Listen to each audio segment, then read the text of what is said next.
बलरामपुर के राजपुर शंकरगढ़ मुख्य मार्ग पर हुए भीषण सड़क हादसे में अब तक 8 लोगों की मौत हो गई है।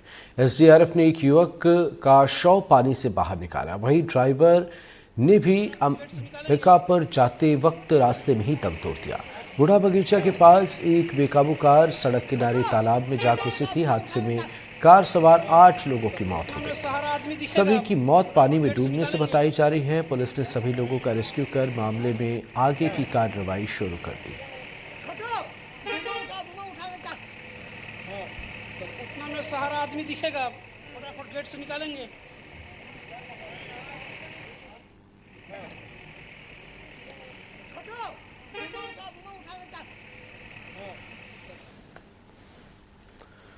बलरामपुर हादसे में मृतकों के परिजनों से सरगुजा सांसद चिंतामणि महाराज ने राजपुर अस्पताल पहुंचकर मुलाकात की और उन्हें ढांढस बंधाया। इससे पहले विधायक उद्देश्वरी पैकरा ने भी अस्पताल पहुंचकर परिजनों से मुलाकात की थी और उन्हें सांत्वना दी थी।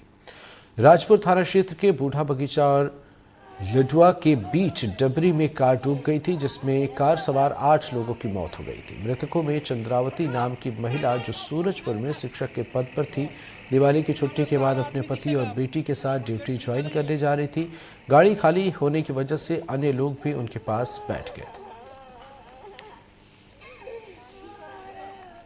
तो निश्चित रूप से बहुत ही हमारे इस क्षेत्र के लिए और हमारे लोकसभा क्षेत्र के लिए बड़ी घटना है।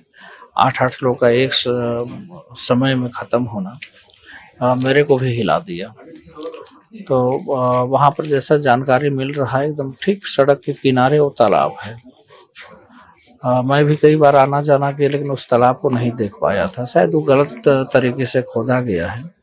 अभी यहाँ पर तहसीलदार, नायब तहसीलदार दोनों थे। मैं उनको बोला हूँ कि उसको बोल दीजिए जो खुदवाया है वो खुद जल्दी में पाट दे। अगर वो नहीं पाटेगा तो उसको प्रशासन पटवाए।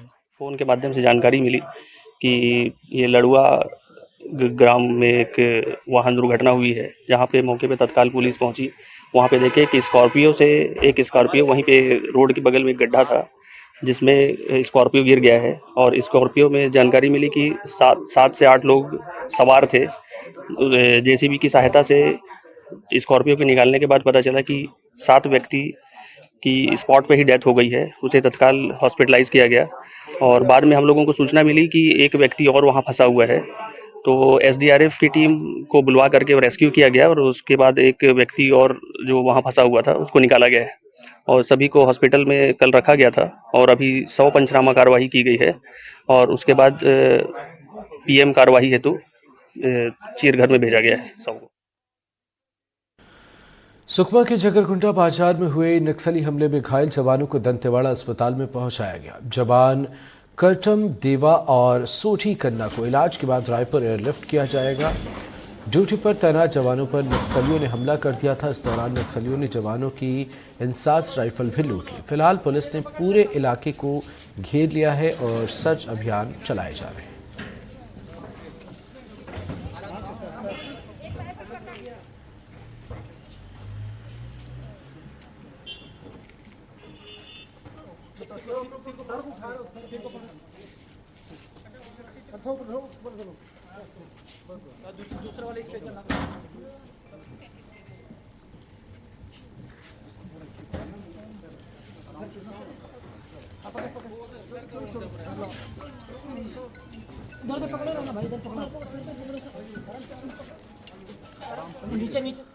जबलपुर में लगातार बढ़ रही चाकूबाजी की घटनाओं को लेकर एसपी संपत उपाध्याय ने अहम बैठक ली।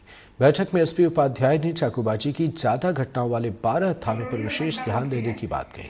इसके अलावा नशीली वस्तुओं की सप्लाई चेन को भी तोड़ने पर चर्चा की। बैठक में नशे के खिलाफ व्यापक अभियान शुरू करने की भी योजना बनाने पर बात हुई। चाकूबाजी की घटनाएं जो विगत वर्षों की तुलना में जबलपुर में घटी हैं, जो मैंने आंकड़ा देखा है अभी। इसके अलावा जो हमारे थाने हैं करीब 38-40 के लगभग, उस थानों में भी 12 थानों में घटनाएं बढ़ी हैं, बाकी जगह अन्य घटी हैं। जो बड़े वाले थाने हैं उनको शोकाज करके उनका जवाब भी लिया जा रहा है। ओवरऑल कंट्रोल करने के लिहाज से जो पुलिस के पास तरीके होते हैं वैधानिक, जिसमें आरोपियों का बाउंड ओवर किया जाना, जिला बदर किया जाना अगर जेल से छूटते हैं तो उनकी गतिविधियों पर नज़र रखा जाना, जमानत पे है तो जमानत कैंसिल कराया जाना, शाम को पेट्रोलिंग चेकिंग किया जाना, इन सभी चीज़ों पे 360 डिग्री पुलिस की कार्रवाई रहेगी, ऐसा हमारे अधिकारियों को निर्देश दिया गया। आज भी इस संबंध में एक अलग से भी बैठक रखी गई है। तो जो भी कानूनन हमारे पास हथियार हैं, उन सभी हथियारों का उपयोग जबलपुर पुलिस करेगी ऐसे आरोपियों को पकड़ने के लिए, ऐसी घटनाओं को रोकने के लिए। बुरहानपुर के नेपानगर में हुई लूटपाट की वारदात में बड़ा अपडेट सामने आया है। यहां बदमाशों ने व्यापारी और उसकी पत्नी को घायल कर करीब 10 तोला सोना और 1 लाख रुपए की नकदी लूट ली। पुलिस ने मामला दर्ज कर आगे की कार्रवाई शुरू कर दी है। पूरा मामला नेपानगर की वृंदावन कॉलोनी का है। अज्ञात नकाबपोश बदमाशों ने सीमेंट व्यापारी के घर में घुसकर लूटपाट की।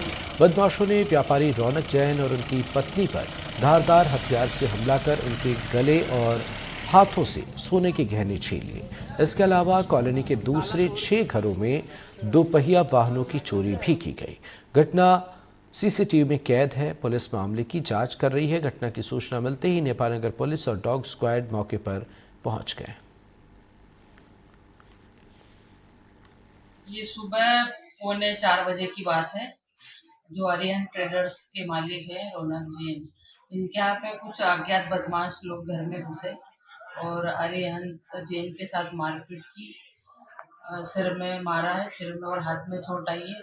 और उनके द्वारा जो पहने हुए जेवर थे, गले की चेन, ब्रेसलेट, और इनकी पत्नी जो है रुचिका जैन, इनके भी गले का मंगलसूत्र और हाथ का कड़ा और नकदी 1,07,000 रुपये, 10 तोला सोना जो शरीर पे पहना था बता रहे, चोरी करके ले गए। सीसीटीवी में मैडम कितने आरोपी? सीसीटीवी में 7-8 लोग दिख रहे हैं जो परिसर के अंदर घूम रहे हैं और घर के अंदर से भी सीढ़ियों से बाहर उतरते हुए दिख रहे हैं। तो हमारे द्वारा अज्ञात आरोपी के खिलाफ रौनक की रिपोर्ट में डकैती का अपराध दर्ज किया गया है। आरोपियों की तलाश की जा रही है।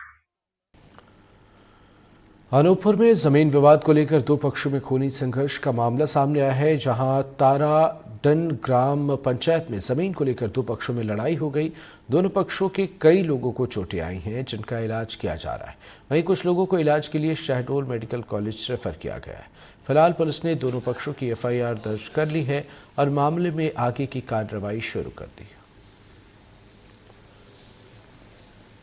गाली गलौज किए, उस दिन भी हम लोग बर्दाश्त किए, फिर आज हम लोग से ये लोग गाली गलौज किए, तो आज हम लोग इन लोग बस इतना हम लोग समझौता करने गए, क्यों गाली गलौज कर रहे हो, बस उसी के लिए मेरे को मारा, मेरी मम्मी को मारा। इसमें सपोर्ट करने वाले कुछ लोग और हैं और इन लोग धमकी भी दे रहे हैं कि तुम लोग कल का सूरज नहीं देख पाओगे।